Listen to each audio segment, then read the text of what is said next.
وہ تمام خصوصیات جو جناب نبی کریم صلی اللہ علیہ وآلہ وسلم کی ذات گرامی کے لیے ہیں، کوئی پیر، کوئی عالم، کوئی امام، کوئی شخص اس چیز کا مستحق نہیں ہے، کیونکہ جو ذات پاک رسالت مآب صلی اللہ علیہ وسلم کی خصوصیات ہیں ان میں کسی اور کو حضور کی طرح سمجھنا یہ شرک فی الرسالت ہے، اسی طرح جیسے شرک فی التوحید ہو جاتا ہے۔ اگر کسی کو الہ سمجھ لیں، واجب الوجود سمجھ لیں تو شرک فی التوحید ہو جاتا ہے، ایسے شرک فی الرسالت ہو جاتا ہے جب کوئی شخص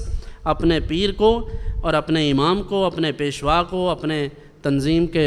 رہنما کو اللہ کے نبی صلی اللہ علیہ وآلہ وسلم کی طرح سمجھ لے اور ان کی والی صفات کا حامل سمجھے، اور یہ سمجھے کہ ان میں اور ان میں کوئی فرق نہیں ہے، اور وہ جو نعتیں حضور کے لیے لکھی گئی ہیں وہ اپنے پیر کے لیے کہے یہ بالکل غلط ہے، بالکل ناجائز ہے، یہ نہیں ہونا چاہیے۔ اس بات کے لیے صرف حضور کی ذات گرامی کا حق ہے کہ جو نعت ہے وہ صرف حضور کی ہے، باقی سب کی منقبتیں ہیں، سب کی تعریفیں ہو سکتی ہیں، لیکن نعت صرف محمد رسول اللہ صلی اللہ علیہ وسلم کی ہے، اور کسی کی نعت نہیں ہے، اور کسی کا یہ حق نہیں ہے۔